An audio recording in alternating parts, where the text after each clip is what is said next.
In the closing moments of Bad Blood after Cody Rhodes and Roman Reigns beat Solo Sikoa and Jacob Fatu, The Rock made his return, stunning the crowd in Atlanta, Georgia.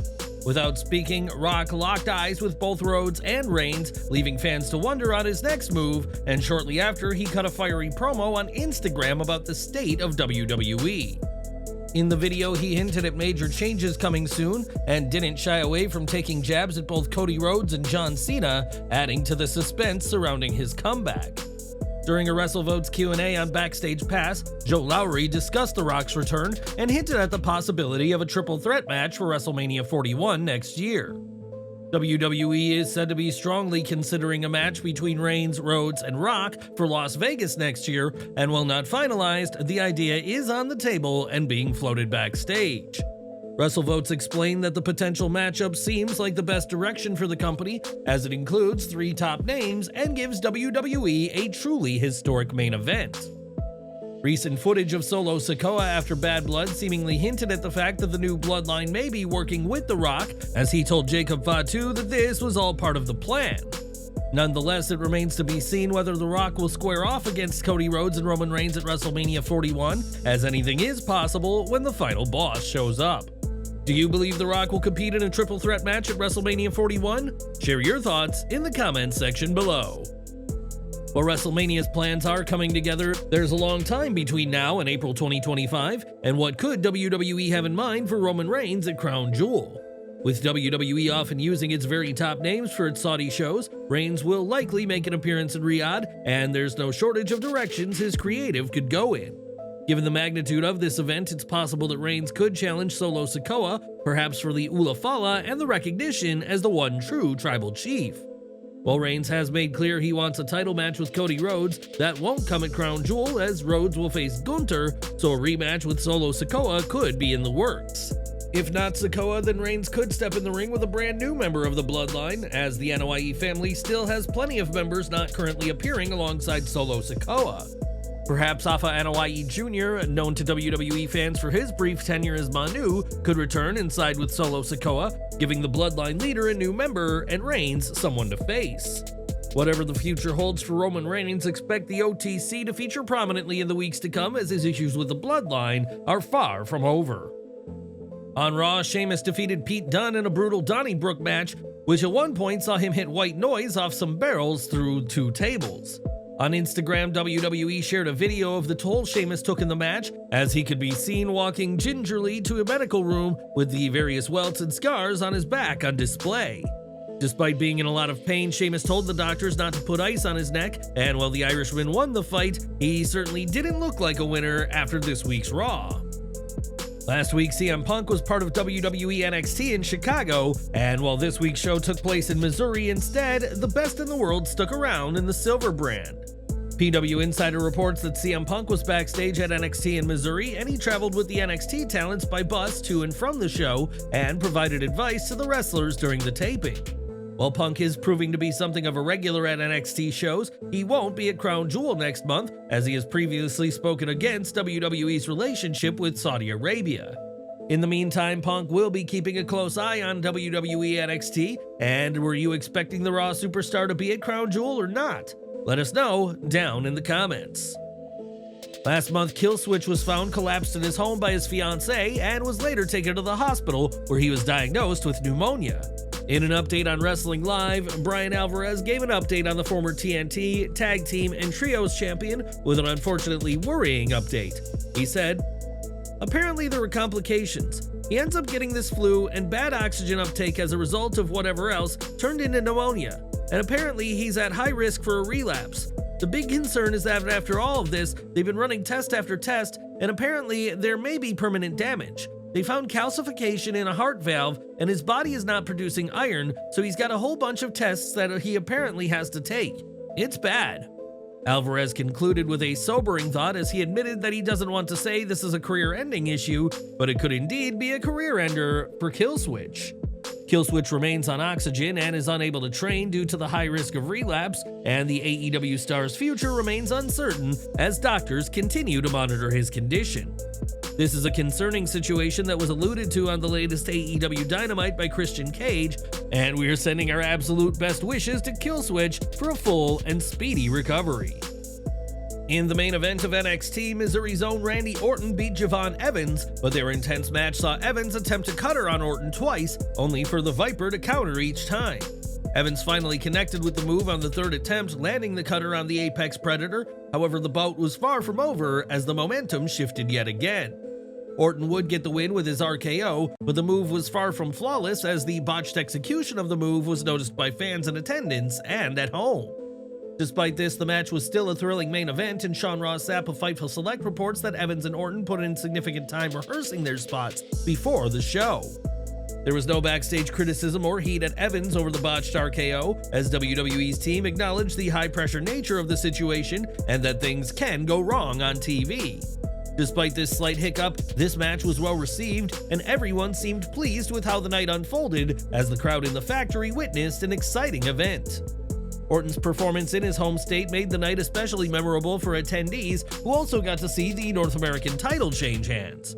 We'll see if Orton has another match in NXT anytime soon. If anything, we know that Javon Evans and Orton may meet once again once the NXT standout finally receives his main roster call-up. This week's NXT also marked the physical debut of Stephanie Vaquer, who assisted Julia when she confronted Roxanne Perez and her ally Cora Jade. In an update from Fightful Select, it's reported that NXT officials were said to be very happy with how Stephanie's debut was received on the Silver brand. The segment ended with both Julia and Vaquer picking up the NXT Women's Championship, teasing a future match between the two, as both are interested in the gold. Vaquer's debut match on NXT TV will see her in action next week when she faces off against Ren Sinclair, and fans will get to learn a lot more about the Chilean star in that contest. But what did you make of Vaquer's NXT TV debut? Share your thoughts down below. As you'll know, hurricanes and harsh weather have been battering the United States in recent days, resulting in several wrestling shows being postponed, moved, or outright canceled. With that in mind, it was sensible that the NXT roster in Missouri went back to their hotel after this week's show, as it was far too dangerous to travel to Florida due to Hurricane Milton.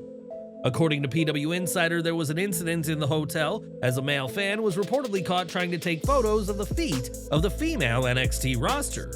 The fan was removed from the location twice as a result, and this is an unfortunate situation, as all wrestlers deserve their privacy, and this fan only continues to ruin the reputation of fans in general. We'll have to see if more strict actions will be taken against this fan and anyone else who has the same idea in the future, as such an invasion of privacy shouldn't be allowed. Are you utterly disgusted by this fan's action towards the female NXT talent? Let us know in the comments below. Even before he officially parted ways with WWE, there was talk that Bobby Lashley would be joining AEW, and with MVP now all elite, fans expect to see the Almighty soon. It was reported last week by Fightful Select that Lashley, MVP, and Shelton Benjamin nailed their AEW contracts down weeks ago, and now we have huge news about their plans. According to Ibu of WrestlePurists, the plan is for Lashley to 100% debut at WrestleDream this weekend, and in fact, he was originally scheduled to wrestle on the show. It's not certain what Lashley will do, but with Swerve Strickland returning, many predict that Swerve will be confronted by MVP, who wants to manage him, and this will bring out Lashley. Lashley's WWE run saw him hold the WWE title twice but vanish from TV in the months before his exit this year. And what do you expect for him in AEW? Give your predictions down below. As of late, the Wyatt Six has been missing from WWE TV, but when their symbol appeared during a segment on Raw between The Miz and Karrion Kross, it was clear that the faction would be targeting one of these men. Well, on Twitter this week, the faction made it clear who they're going for, as a blurred image of Awesome Truth was shared, alongside the message, "We warned you," and a Bible verse. That verse, Galatians 6:3, reads, "If anyone thinks they are something when they are not, they deceive themselves," possibly a nod to The Miz deceiving himself with his recent face run. In another tweet, the group said, "The words of the fool flame the fans of your pride. You are nothing." And could Karrion Kross be the fool who is fanning the flames of The Miz's ego? After all, it was the words of Kross in the ears of The Miz that is driving the A-lister's heel turn, but in an interesting move, Kross himself has been responding to the Wyatt Six. On his Twitter, Kross shared, "There you are, overplayed your hand. Hello neighbor, I see you too." And could the former NXT champion be playing some mind games of his own? Could it be that Karrion Kross is trying to turn the likes of The Miz and Xavier Woods to lure Uncle Howdy out, a move that, if this is a plan by Kross, appears to be working so far? Like Uncle Howdy, Kross has a faction of his own, and time will tell if we see the Wyatt Six and the Final Testament go toe-to-toe in the ring, and where The Miz fits in all this. With Britt Baker unable to compete on this week's Dynamite due to an illness, a four-way took place between Willow Nightingale, Jamie Hayter, Nyla Rose, and Saraya. That match saw Willow get the win, earning herself a Women's World title match against Mariah May at WrestleDream, but it was Saraya who got the biggest reaction in the match. During the match, fans could be heard heckling Saraya and were quite brutal about it, even calling for Hayter to send Saraya into the barricade one more time during her attack. The clip of Saraya taking this heckling went viral, with a caption reading, "All my homies hate Saraya," which may be something of an exaggeration, though she clearly has her critics. The video is capped off with a middle finger extended in Saraya's direction to really send the message home, but as a heel, that means she's doing her job. Saraya has never been shy about her views on fans, and that take goes the same way, as the British star is certainly proving her worth as a straight-up villain in All Elite Wrestling. Now, MVP signing with AEW turned a lot of heads, not just because of his managerial and in-ring credentials, but also because of MVP's rocky history with one of AEW's top stars. In June 2022, MVP and Chris Jericho had a tense confrontation at a hotel following an AEW Dynamite taping, and according to reports, this incident was not a random altercation. Instead, this was the culmination of long-simmering disagreements, primarily centered around political differences and personal views, which have played out publicly on social media. In fact, it was reported earlier this year that in 2020, for Jericho's second cruise, the two got physical, resulting in MVP reportedly handily knocking out the inaugural AEW champion. It's incidents like these that resulted in the pair not being on speaking terms, and PW Insider reports that the pair had a private conversation that only deepened the rift. Speaking about the 2022 incident in which Jericho allegedly told MVP, "I don't fight jobbers," MVP confirmed an exchange but said it didn't go down like that. The former US champion said that the reality, as he put it, was that there were two sides to the story, with the truth somewhere in the middle. With all that in mind, MVP is now working alongside Jericho in AEW, but Fightful Select reports that on his very first night, MVP made an effort to address the animosity between them.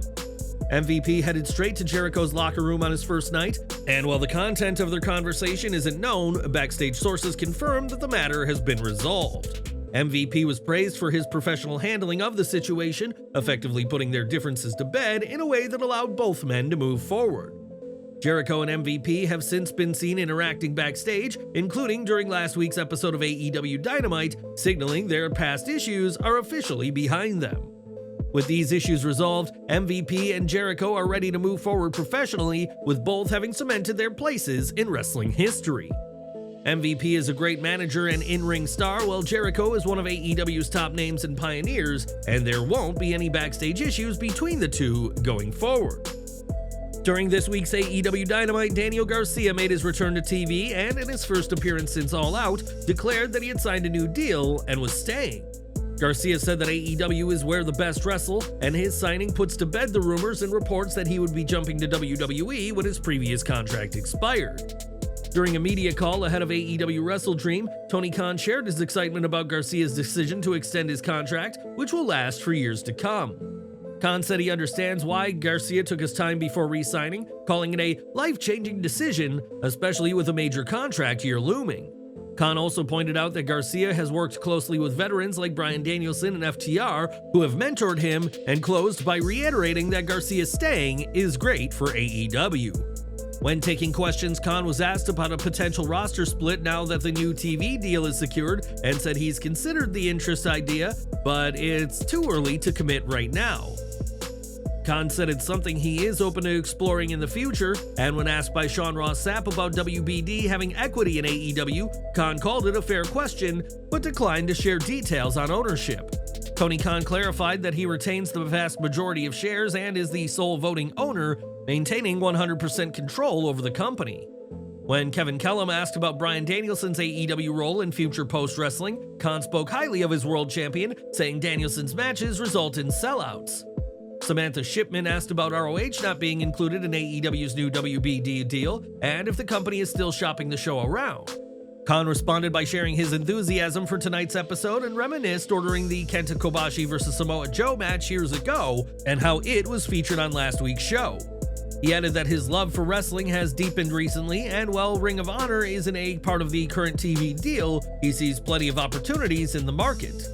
Khan reiterated that ROH remains a major priority and noted that international broadcasting rights are still being negotiated, and spoke of the WB deal including Max, which is huge. Dominic D'Angelo asked about the returns of Lance Archer, Jake Roberts, and Roosh, and whether the new TV deal would lead to more consistent appearances going forward. Khan responded by saying that he always prioritizes talent involvement and referenced the recent trades on Dynamite, saying trades in wrestling can be as impactful as they are in sports. He added that he believes these trades will benefit all parties involved, and we'll have to see what's next for AEW, ROH, and this new WBD deal going forward. For over 3 decades, Chris Jericho has wowed fans in the ring, and since 2019 has been a top name in AEW, in addition to being the inaugural world champion. In October 2022, Variety reported that Jericho had inked a new AEW deal that, in addition to wrestling, would see him take on backstage roles, including as a creative advisor and producer. That deal will run until December 2025, and on Busted Open Radio this week, Jericho shared his excitement over entering "my biggest contract year ever." Responding to critics of his TV time, Jericho said that he doesn't have to do anything, but rather, "my boss puts me on TV because he pays me to be there." Jericho added that it blows my mind that decades after the Attitude Era, there is so much money on the table for him, and shared that it's a great time for the wrestling business. Fans can expect AEW to make a substantial offer to keep Jericho around, and do you think Chris Jericho should end his career in the near future? And should it be in AEW? Let us know down below. In a matter of days, WWE will embark on a tour of Europe, and this week, Cody Rhodes sat down with the Manchester Evening News to help promote the show. Inevitably, though, the conversation turned to Kevin Owens' post-Bad Blood assault on Cody, which Rhodes only briefly mentioned during his appearance on Raw. In the interview, Rhodes said that the video of the attack is online for everyone to see and didn't want to add much more, but that WWE is a very competitive place.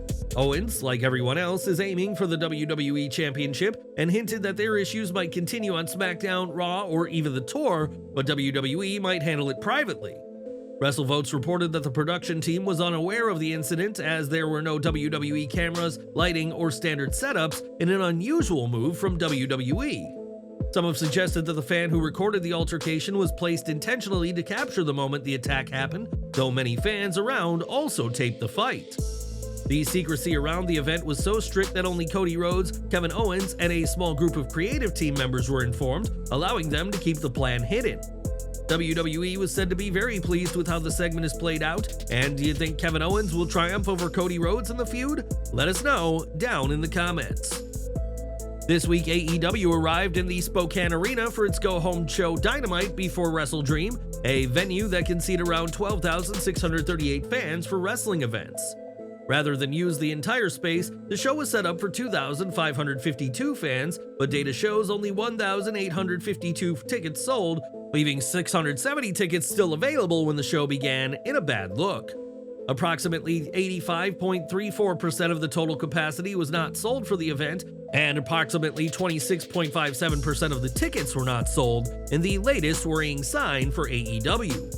Some critics think that AEW's decision to use large venues has created unappealing images with countless empty seats shown and worries raised about ticket sales. However, there is hope that AEW can overcome these problems and get back to its earlier success, despite apprehension that AEW's attendance figures could soon mirror WCW in 2000.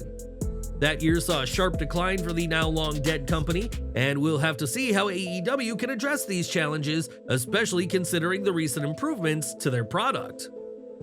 When Randy Orton was late to SmackDown, Kevin Owens almost had to team with a local wrestler, Ricky, but when the Viper got to the ring just in time, Ricky was on the receiving end of a stunner. Now Ricky Gibson has resurfaced, this time as part of the latest ROH tapings, where he teamed with his Midnight Heat partner Eddie Pearl in a losing effort to MXM Collection. While Gibson didn't beat Mason Madden and Mansoor, he at least got the chance to wrestle, which is more than he can say about his brief, painful time on WWE SmackDown. Trademark news now, as WWE is always looking to lock down terms they use on TV, and this week, WWE filed for the term mommy, tiffy time, and bad blood. Both Ripley and Tiffany Stratton are featured names, and with WWE trademarking these terms, fans can expect to see plenty more of both superstars. From the moment he arrived on the main roster, Solo Sikoa has been as serious as they come, with even Sami Zayn struggling to crack Solo's icy demeanor during his honorary Uce days. Seeing Solo break character is a rarity, but it happened this week, as a video from a plane shows Sikoa helping a fellow passenger place their bag in the overhead storage. For being an on-screen heel, this was a real-life babyface move by the Bloodline leader, and shows that there is a side to Solo Sikoa that fans don't get to see on WWE TV. And we're ending with WWE Speed news, as Candice Lerae has cemented herself in the history books by becoming the very first WWE Speed Women's Champion. During this week's show, Lerae defeated Io Sky with 72 seconds left on the clock and celebrated her first singles title win in WWE alongside Indy Hartwell. Up next for WWE Speed, a men's tournament will determine the next challenger for Speed Champion Andrade, with the tournament brackets already being revealed. Sheamus, Giovanni Vinci, Braun Breaker, Cruz del Toro, Dragon Lee, Tavion Heights, Akira Tozawa, and Riley Osborne will be in the tournament for a shot at the gold. But who do you want to see win the tournament and advance to a title match with Andrade? Let us know down below, and as always, thank you for watching Slat Rock Wrestling.